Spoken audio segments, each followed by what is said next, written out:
So you want to get your DUI in El Salvador. This is what you need to know. It is a process if you are born here, little one. If you're not, we'll get all into that. Okay, so welcome. Please like, share, comment, subscribe, and let's get into it. So I was born in San Salvador. I came back earlier this year and I got my DUI in Chalate. My mom was born in Chalate, so I heard the last I heard was that you needed, wherever you were born or your parents were born, you can get your DUI there. Your DUI is like a carnet. It's like an ID. You will need it for anything and everything to do here in El Salvador. If you would like to, even to pay with credit card, you need your DUI. If you come and you're going to the tourist places, we get the local prices with the DUI. So first you will need is to get your partidas, which are your birth certificate, and you can go to Alcaldía in San Salvador, or like wherever you were born, whatever alcaldía you were born at. If you're born in San Salvador, there are a couple of different places you can go to, in Metro or the actual alcaldía. It costs $3.50, and so first you go to the caja, and you pay the $3.50. They give you a form, you take it over to the next building, and you tell them your name, and they'll print it out there for you. And that's it. And then you go to the DUI Center, DUI Centro. That again, there's quite a few of them in San Salvador. And you just take your, if you're coming from outside, like I was, bring your passport, because you need an ID with a picture ID, your partidas. And this is the tricky part that we didn't know until my sister did it. So I got it in Chalate, but my mom was still here.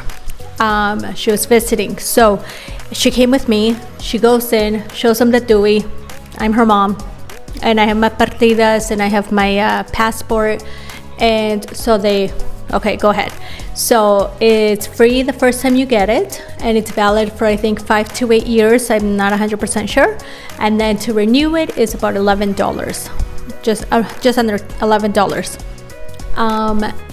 If you come by yourself, like my sister did, she had to get 2 witnesses. So for that, they can be anybody. So she has 2 ladies that were in there, and they signed as her witness, and she got her DUI. It was a little odd, but that's how it's done. Again, you just needed the partidas, and then she was able, and her passport, and she was able to take it. It takes a little bit of time, so it's a bit of a process. Make sure you have an address that you need in the back. But they'll ask you your address, your like what you do for a living, and that goes in the back there. Now you have your DUI, and now you want to get your kids' DUIs. This is the process. Okay, first of all, if you're in anywhere but outside of El Salvador, I would highly, highly, highly recommend going to your consulate. So I think there's one in Calgary, and I think there's one in Edmonton. Contact them, see what you need, and they can help you out. So I was able to scan the kids' birth certificates. And if you're from Alberta, I don't know if any state does this or different provinces, but in Alberta specifically, you have a card that they used to give back in the early 90s or so. They would give you a short birth certificate. No, you need the long one. You need your parents' name information in there, and everything. You'll need your parents' birth certificates, their passports, and hold on, I'm trying to think, what else did we scan? Your parents' DUI, or your DUI, depends whoever has it. And they'll need, so we just did front and back. I wasn't sure if they needed it or not. My sister in Alberta, she went into the consulate, took everything, and they took copies of everything. So that's a nice thing for me, because I was here in El Salvador. They accepted scanned copies. Birth certificates from El Salvador, make sure that they are scanned front and back, because the back there is a stamp on them that they will need that. So you will scan those off. Then you have to fill out a form, a physical form. You have to send, for me, it was $15 US per child. And then you have to mail that in to them. So my mom, because she was there, she was able to just mail it in for me. They will do cash, accept cash or money order. So you can just mail that off, and then they will keep in contact in case they need anything else. I was just sent an email saying that everything is all done and it's all approved and it's ready to be picked up in San Salvador. If you are in El Salvador and you want to do it here, the process is a little more complicated. So first we went to Santa Ana, because we live close to, and we went to Extranjeros, Inmigración de Extranjeros, I think it's called. And so the lady said, no, first of all, because my name, there's a problem with an I. So instead of a Y, here in my birth certificate, it's an I. So after talking to her for probably about 20 minutes, she made a couple of calls. She said, if you do a conocido social, we can do that. Okay, so I had to get a lawyer involved, and I had to do that. I needed 2 witnesses, family members have known me for X amount of years, and that was able to get sent off. So once that was done, then I was able to send everything off and do it for the kids that way. That consulate accepted it, so I'm good to go. Here she said, so because I hadn't done the consulate first, we were going to do the process here. So my sister also is doing this process. So she was told to go to the Canadian Embassy and get the birth certificate authenticated. So it was $50 Canadian per birth certificate, which now I know I did not have to do. And they only accept a credit card. So if that's your route, be prepared. But as of January of next year, 2024, they will no longer authenticate forms like that.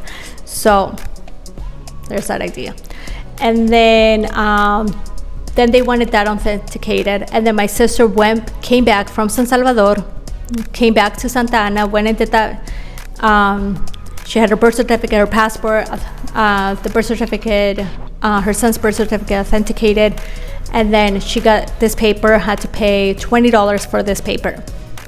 And then she has to go and get it translated, the birth certificate, and the authentication form that they staple to the birth certificate. She had to get all that translated. And then so you get a notary, and then you have to get it notarized. So she did it through the lawyer.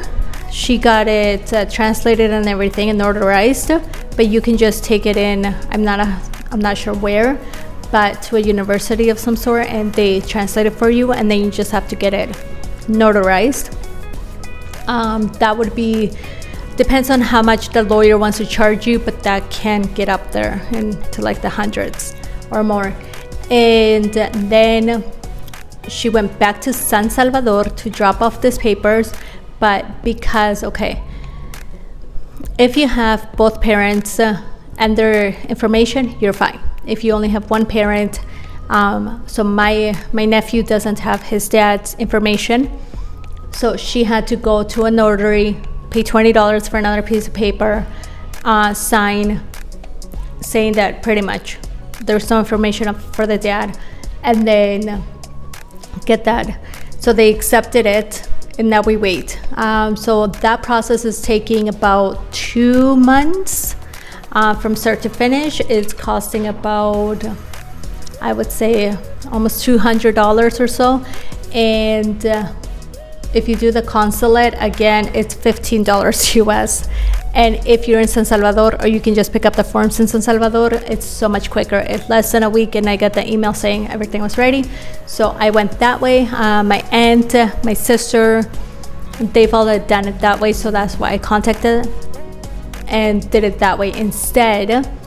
So personally, going forward, I would recommend to anybody and everybody that's outside of El Salvador, just go to the consulate wherever you're at, give them a call, contact them and see what they need, how long it would take, how much it is, because the process here, there are steps of doing, but the thing is that a lot of us are coming back, but they don't know which steps need to be next.